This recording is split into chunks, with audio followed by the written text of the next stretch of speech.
Hello, welcome to Ask You Lancelot Show, and we are going to be doing story time because there's not much gaming news this week. There's a lot more going to be coming in June for the E3, but my hair is a mess. You know what? I don't really care. You know, if you see a lot of my pictures on Facebook and Twitter, I used to have shape my head due to military. I was in the military and everything else, so I'm happy to get a set of hair. As you can see, I'm kind of like balding shit. Thanks, Dad. Thank you for giving me a recessive hairline. But anyhow, we're going to be talking about boot camp in 2011. Actually joining, and compared to the one that's boot camp that's doing right now in the Air Force. I don't know too much of the boot camp in any other branches. I'm doing Air Force. And also let me know if you guys want me to do a live stream this weekend for miniature painting. We can finish up the Beholder or the Dragon Rider, and you guys can ask me a lot of questions as well at the same time while I'm painting that shit. It's been a while I actually painted these things live stream. I know, or unless you want me to finish up Cthulhu. He's almost done. When he's done, I'm gonna send this to Boogie 2998. Whatever. Well, anyhow, it was in April of 2011 when I first joined Sport and flew from MEPS all the way to San Antonio, Texas, and Lackland Air Force Base. I actually first did my boot camp. I was very hot and humid. I've never been to Texas during the summertime. It's hot and humid. Well, it's spring, but still hot and humid, and around San Antonio, Texas, it's like freaking shitload of tornadoes and crap over there as well. Yeah, it's not a pretty sight, especially when there's like winter's a lot of snow, but that doesn't really matter. Well, we know that for a couple days you're there, you're gonna get your uniform and everything else, but they give you a $200 card to buy your stuff. You have very limited stuff that you can bring. Very limited. You can only bring a small piece of towel, toothbrush, toothpaste, or a type of razor. Your phone's going to be actually locked up when you're in the camp. You're supposed to get one phone call 5 minutes each week. I only used the damn phone twice for 8 weeks. That was there for about 5 minutes, and you know. It was what it is. I was surprised it did not make fun of my name in the beginning when I was there, but they did make fun of my shirt because I wore a Dragonlance shirt there, and it was kind of funny. But you know what? They thought I was a World of Warcraft player, and I was a World of Warcraft player, but it was a very fun experience. First, you get out of the bus, they're going to do their stern voice. You know, drop your bag, pick up the bag, drop your bag, pick up the bag. You know, their job is to break you and rebuild you. You know, they try to break you mentally and physically. So far, they have not done that to me or a lot of other people as well. A lot of people are weak-minded and never actually had a job or deal with people or deal with a stern parent that were broken. One other thing about the Air Force, you know, if you're going to be San Antonio, any of the bases that's starting in the south is Braun-l'Acoustes. A lot of my colleagues that was in the south that we were in boot camp got bitten by Braun-l'Acoustes. Braun-l'Acoustes venom actually destroys all your muscles and your skin and eats through it, and you will have like holes and gangrene. So sometimes you'll be amputated, sometimes you have a huge gouging scar on it. A lot of people got out of the Air Force with disability just for that, due to the fact they got bitten by Braun-l'Acoustes. Big, very poisonous snake, and it's very small and very hard to see. So I'm going to do a lot of things that we have done for punishment and PT. I don't think you want to know a lot about the stuff that, also probably some crazy stuff that happened there and stories that we heard as well. For 8 weeks, no phone. Back then, no one really cared if you're like around my age. But the lowest they'll take was 18. Lowest age was 18, and the highest they'll take was about 29 to 32, I believe. Back then, because they needed bodies for the Middle East.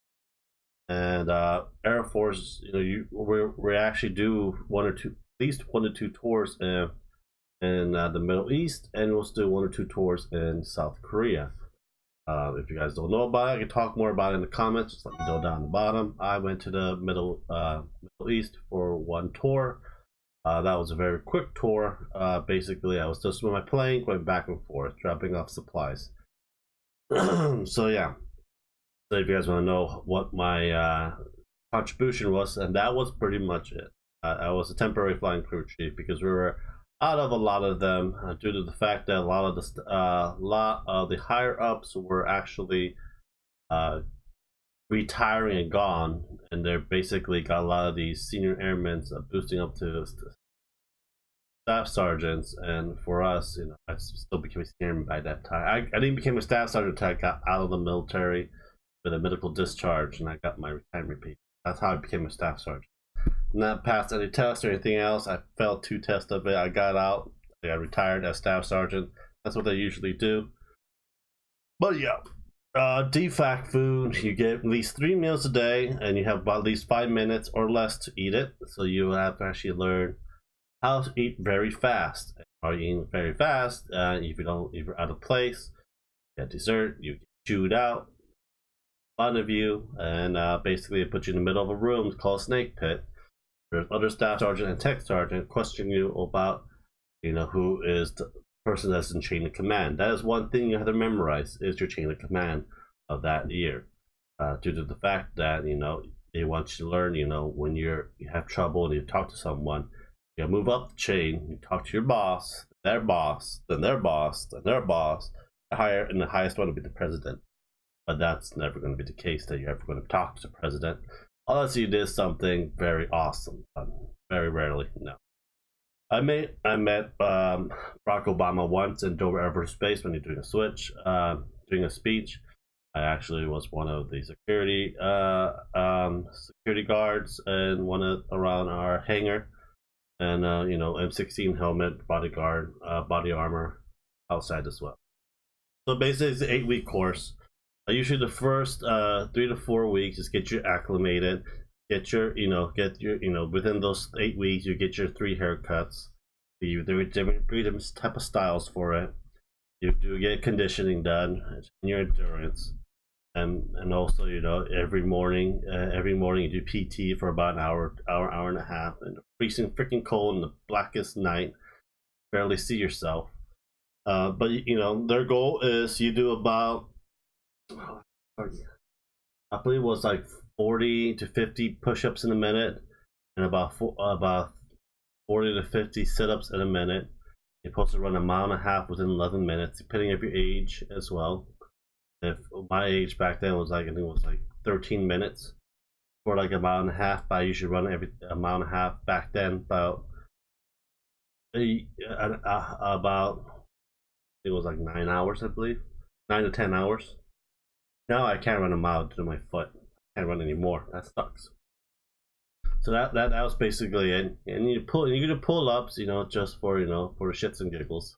So that was basically the PT of it. Every morning, every day, you do that, and in the afternoon you march for about 4 to 5 hours. So and it was very stressful, because I hate if I work, I get very angry and stressful, but whatever. So we did that, and also we actually do a lot of cleaning and preparing. How to make a shirt into a little square, roll up a sock very tightly. Clean one another, help one another. Making a bed every morning, basically making it tight, clean, hospital corners of it. That was fun. And then you do like a shooting range for 1 or 2 days. Within that, in the first 3 to 4 weeks, the remainder 3 to 4 weeks that you have, you will actually have your first M16 with a pin removed, so you'll be able to actually really fire it. And you actually learn how to dismantle and clean the gun and study the gun. Basically, you don't sleep with it. I think the Army and Marines do sleep with the gun, but we don't sleep with our gun. We actually have an armory that we store it in, because someone will defendant side, Eric. There were a lot of sexual content back then. I think there's not much so now. We did had a female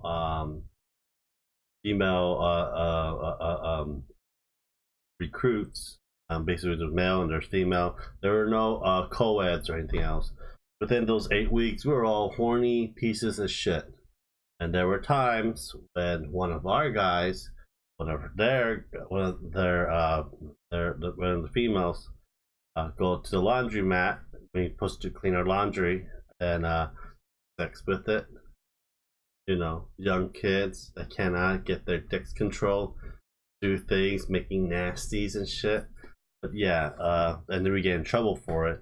And, you know, there are a lot of stories when how far two of the opposite sex or two of the same. We didn't have any two of the same sex, because due to the fact that I believe that they waived the don't tell act until after I got a boot camp. Then you're free to be open about it. I really don't care if you're gay or lesbian, transgender. As long as you do your job and help one another, that's all I care about. So yeah, so basically it was a lot of those younger kids that's about 18 to 20 years old. I was in a relationship. I didn't. Doing it at the church, laundry, also on the stairway as well. That was very interesting to we found out that, you know, each room had a microphone there, so they could hear us, what's going on and what we're talking about. So that was kind of fun. We do have random dorm inspection. Basically, you have a tech sergeant, I think it was a master sergeant. We have I think a butter bar. Go in each of the room, check our lockers, check our bed. They don't like it, they use it, they grab stuff in there, fling it out. You know, if you're going, make sure you lock your freaking lock your damn lockers, because they will just literally will grab it, toss it around. The staff sergeant that was that you're under look at that, like, holy shit, what's this? There's some goodies in there. They just grab and just toss that shit as well, and it's like, and we all have to clean it, or just me cleaning it. I clean it or someone else cleans it. We all have to do push up. You know, they'll say kiss the floor. Kiss the floor. We do, you know, and we do a whole bunch of conditioning for it as well. But that was one of those things. I did one of the, when you go into the work, you were assigned a job. I wasn't a dorm chief. One of the guys were, you know, you will be in one group that does latrine cleaning, one group that does the one does do the bunk lining of it, polishing the chrome. Back then, we did not literally clean the bathroom with a toothbrush. We actually used actual proper supply equipment. But there was one time there was a piece of pube hair on the toilet bowl, and that guy had to clean the whole bathroom with a toothbrush. So yeah, there will be a chance you may do that, but most time you don't. As long as you do your damn job, make sure everything's spotless, clean, no pube hair, nothing. Everything's nice and clean. There were times that my drill instructor were drunk. I know that being a drill instructor, have a highest risk of being divorced, and stress and everything else. A lot of times they come in drunk, especially on the weekend, and just, you know, tear shit up. Next day, they're like, they apologize for everything. I should be drinking on the job, but yeah, it happens. For it, I would go to our brother barracks and sister barracks and help them how to do their job there as well. And also, we do security guard randomly. A lot of security guard random throughout the whole week, several weeks, because one of the security officers that security, I think it was a security dorm that actually was in charge, was a prick. Probably because he did not like me, because I basically did a lot better job than he did. He always get in trouble.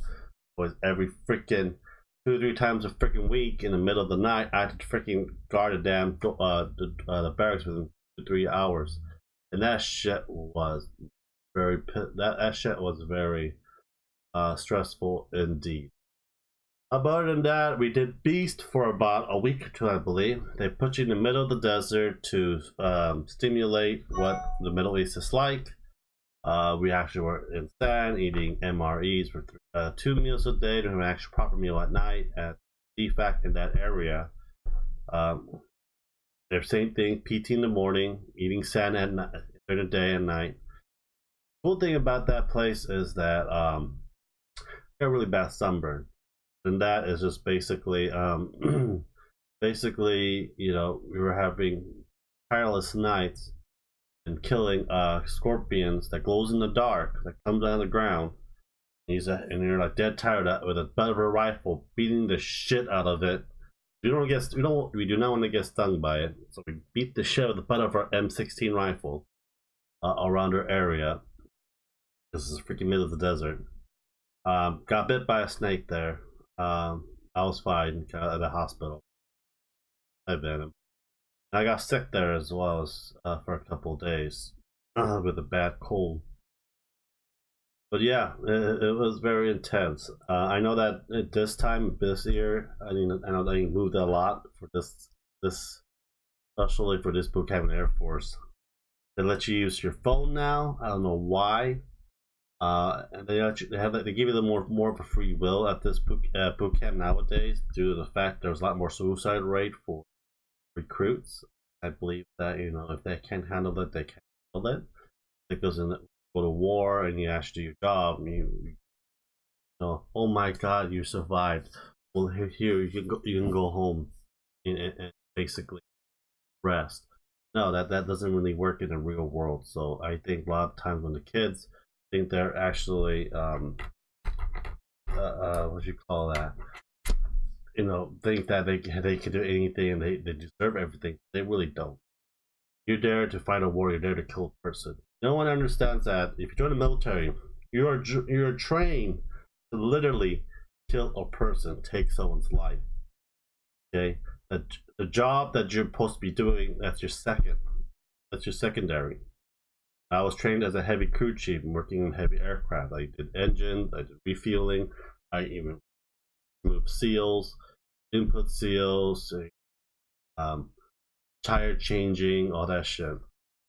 So, you know, but when you really have to, you're going to have to get a gun and get M16, M9 and start killing people. You're ordered to.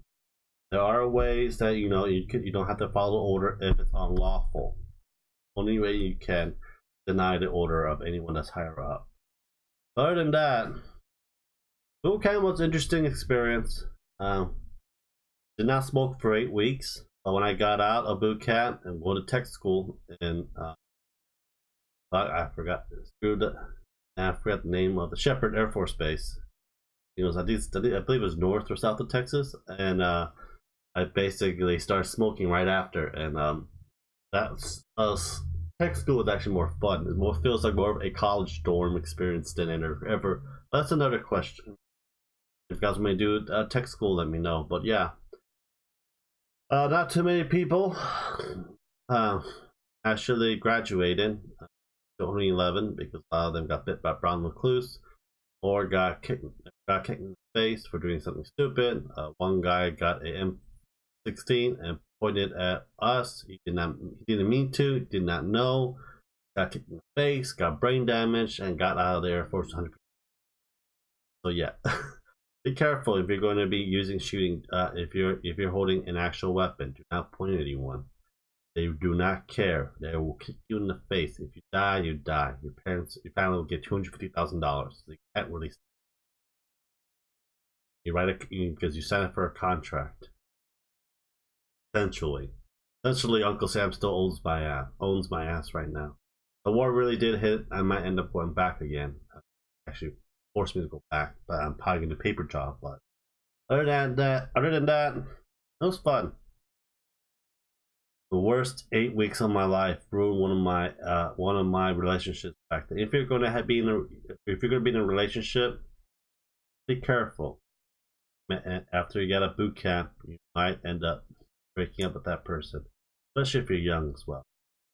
But yeah, that's what happens, and you guys enjoy it.